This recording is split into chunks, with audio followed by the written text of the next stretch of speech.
देश में लोकतंत्र की हत्या हो चुकी है। ये मैं नहीं, ये विपक्ष आरोप लगा रहा है।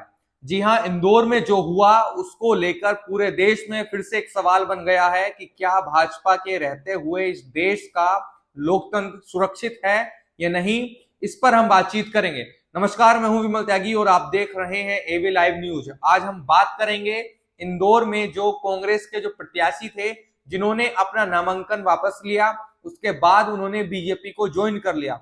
उसके बाद से ही जो फिर से माहौल बना कि देश का जो लोकतंत्र है उसकी हत्या ही नहीं बल्कि चीर हरण कर दिया गया है इस बीजेपी के द्वारा। कांग्रेस पार्टी के तमाम वो नेता आरोप लगा रहे हैं कि बीजेपी इस देश में तानाशाही का राज कर रही है, इस देश के लोकतंत्र को खत्म करना चाहती है। वो नहीं चाहती है इस देश में चुनाव हो, सारे सांसद उनके ऐसे ही निर्विरोध चुने जाएं।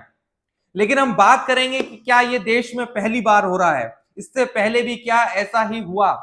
सबसे पहली बात तो मैं आपको बता दूं कि बीजेपी का कोई पहली बार सांसद जो सूरत में अब से कुछ दिन पहले निर्विरोध चुना गया, ये पहली बार हुआ है। इससे पहले कांग्रेस पार्टी या तमाम अन्य पार्टियों के सांसद निर्विरोध चुने गए हैं, लेकिन बीजेपी का कोई सांसद अगर निर्विरोध चुना गया है तो ये पहली बार हुआ है।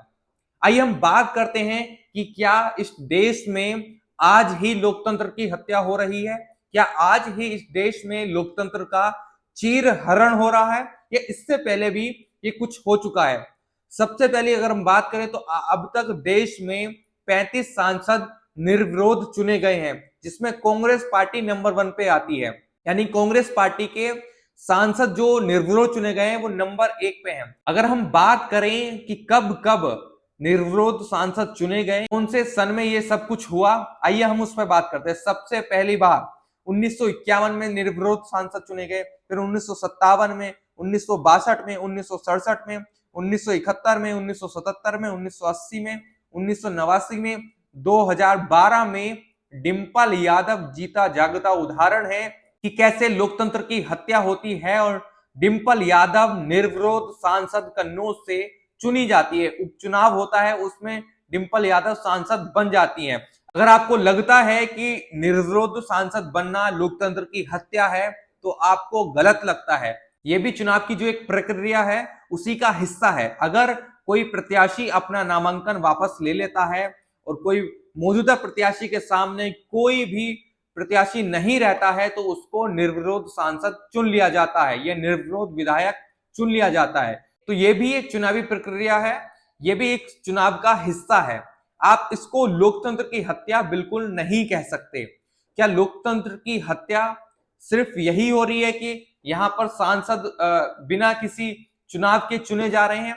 क्या लोकतंत्र की हत्या तब नहीं होती जब देश के प्रधानमंत्री को मंच से गालियां दी जाती हैं, या जब देश के प्रधानमंत्री को भला बुरा कहा जाता है? क्या अभिव्यक्ति की आजादी के नाम पर तब लोकतंत्र की हत्या नहीं होती, जहां पर देश के संविधान के अनुसार चुना गया एक प्रधानमंत्री और उस प्रधानमंत्री को लगातार गाली दी जा रही है? क्या तब लोकतंत्र की हत्या नहीं होती? अगर आप बात करें लोकतंत्र की हत्या की तो सब मुद्दों पर बात होनी चाहिए, लेकिन निर्विरोध सांसद चुना जाना यह भी एक चुनाव का हिस्सा है। कांग्रेस पार्टी को दूसरों पर आरोप लगाने से पहले अपनी पार्टी के कार्यकर्ताओं के साथ बैठ के बातचीत करनी चाहिए।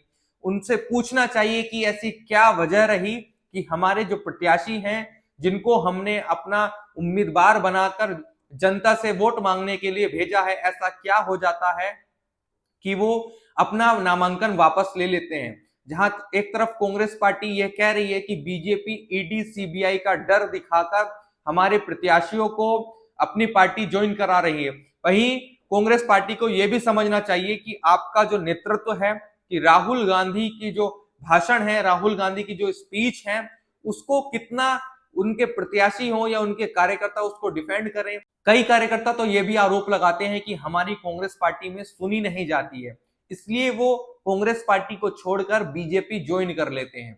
आप क्या सोचते हैं इस पूरे मामले में कि क्या वाकई में एक सांसद निर्विरोध चुना जाता है तो उससे लोकतंत्र की हत्या हो जाती है, या फिर जो अब से पहले हुआ है, जितनी बार भी कांग्रेस पार्टी के हों, समाजवादी पार्टी के हों, या तमाम वो बड़े नाम जो निर्विरोध सांसद चुने गए हैं, क्या उन्होंने भी इस देश की लोकतंत्र की हत्या करके ही अपना चुनाव कराया, क्या तभी वो विजय बन के आए?